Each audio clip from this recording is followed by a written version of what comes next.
Hey, welcome back. There are some neighborhoods that are known around the world. Skid Row in Los Angeles. There were some places, even in Canada, East Hastings Street, that for years were known as the dangerous drug place where people who perhaps should be institutionalized either for medical care or psychological care, they were just dumped on the streets. But the thing about Skid Row and East Hastings Street is they are in every big city in North America now. Maybe not so much in Florida, but in Vancouver, Calgary, Edmonton, Toronto, certainly, and across Democrat-led cities. But I've never seen anything as shocking as this. Well, it's almost a billboard in Vancouver. Hard drugs for sale, top quality. Just come on in and buy it. It's just the craziest thing, but actually it's completely unsurprising. How different is that from what politicians and activists call safe injection sites? This was just a man trying to make some money off it. Well, police shut it down after a few hours, but not before our friend Aaron Gunn went there to take a look around. He's joining us now via Skype to tell us the story of the latest dystopian development from Vancouver. Aaron, great to see you. Part of me thinks, what's the big deal? To pretend that there's been no hard drugs and other things for sale in the streets of Vancouver is a bit of a laugh. Maybe it's just that this guy was more brazen than anyone else. Police were embarrassed by it. But actually, what he's doing isn't new, is it?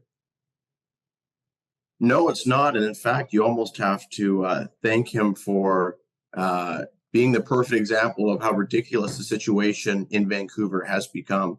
Yes, not everybody's got a big sign out front when they're selling crack or cocaine or crystal meth, but it's widely available. It's never been easier to get drugs or to get high in BC. And I know you mentioned that these kind of skid rows are popping up all over the country in big cities. Well, here in BC, which is obviously the flashpoint of Justin Trudeau's decriminalization, it's come to small cities too. It's in cities, as small as Duncan and Campbell River and Penticton, where they have their own mini skid rows there. And drug use is open and rampant, and the crime that's associated with it, of course, because if you're going to be spending $100 or $200 a day on your drug habit, you got to find a way to get that money, and you probably don't have a 9-to-5 job. So there's all sorts of deep societal consequences from this. But of course, this particular instance in Vancouver, which we stumbled upon, it wasn't even my plan to be in the city that day, was just kind of, Vancouver's reached a peak absurdity, or at least for today. We'll see what happens tomorrow.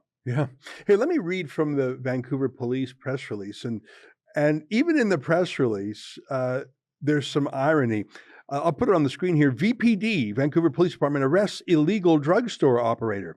Vancouver police have arrested a man for drug trafficking in connection with an illicit drug dispensary that began operating yesterday in the downtown east side. See, there are plenty of drug dispensaries. It's just that this guy wasn't part of the club, you see.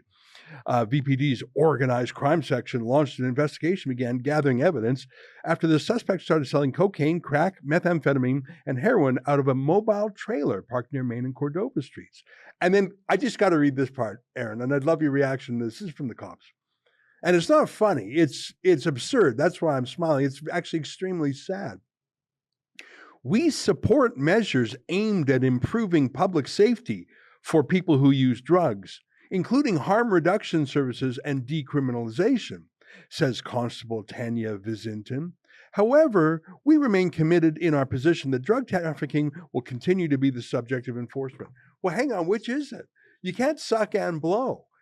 Are you arresting this guy just because he's not part of your approved drug dealing NGOs?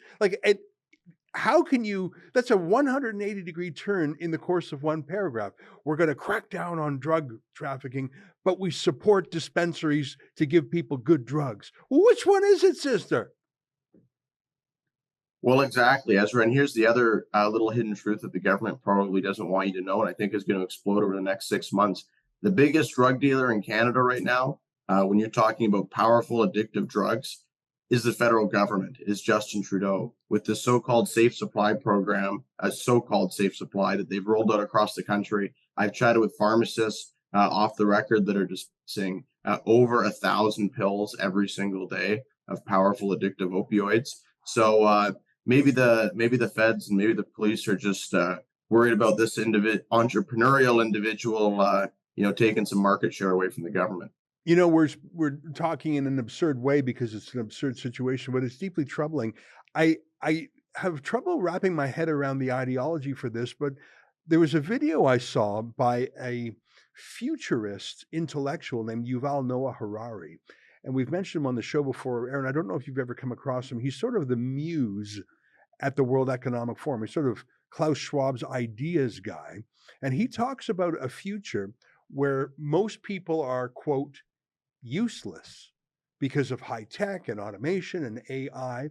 And he says the thing to do with useless people is drugs and video games. Here, take a listen to Yuval Noah Harari talk about a terrifying dystopian future where people are deemed useless. Again, I think that the biggest question maybe in economics and politics of the coming decades will be what to do with all these useless people. I don't think we have an economic model for that. My best guess, which is just a guess, is that food will not be a problem. With that kind of technology, you will be able to produce food to feed everybody. The problem is more boredom and what to do with them, and how will they find some sense of meaning in life when they are basically meaningless, worthless. My best guess at present is a combination of drugs and computer games. I think that is a terrible future that we want to fight against. But Justin Trudeau goes to Davos almost every year. He loves that place. Chrystia Freeland, the Deputy Prime Minister, is actually a trustee of the World Economic Forum. I don't know how you can be a trustee of that while also in the Canadian cabinet. It's really crazy. I think there's an ideology that some people want as many people drugged, helpless, in some state of suspended animation. They don't want them to be independent, free, and healthy. I can think of no other reason for the government doing what you've just described, Aaron. Well, at the very least, I think the point that you're making, Ezra, is an important one, which is that this push for decriminalization, this push to just hand out free drugs, this is not the compassionate solution. You are basically telling these people, this is the best you can do. This is your lot in life.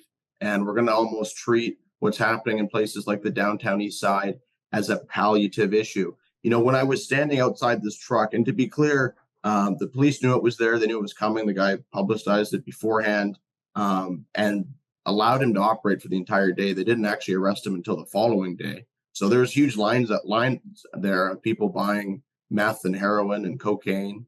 And the police didn't do anything. So it was completely operating in broad daylight for 24 hours. We even got a picture of a police car driving by while this was happening.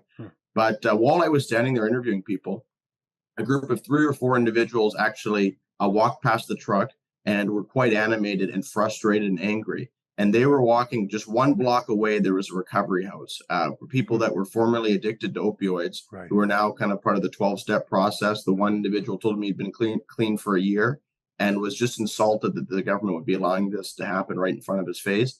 And I think it's an important part of the story because even those right in the worst throes of addiction, it's amazing with help, with recovery, with treatment, people can turn their lives around. They can return to being tax-paying and productive members of society once again. And when you just start handing out free drugs like this, when you allow other people to be openly dealing drugs or using drugs right in the open, which is commonplace here in British Columbia, you are enabling this kind of behavior and you are normalizing this kind of behavior. And the deep societal consequences that are going to echo, I think, for years and decades to come from the policies of this government are I think, actually quite sad, because these are people's lives at the end of the day, as you pointed out. That was an excerpt from the Ezra Levant show. I'm Ezra Levant. Every weekday, I do a monologue about the topic of the day. Then I interview a fascinating guest, either in studio or via Skype. And then I read your mail, whether it's fan mail or hate mail, which is sometimes even more interesting. This is on our premium service, though, called Rebel News Plus. Go to rebelnewsplus.com. It's $8 a month or less if you buy a whole year in advance. You get my show every weeknight, plus Sheila Gunn Reid's show every week. It's called The Gunn Show. It's pretty amazing.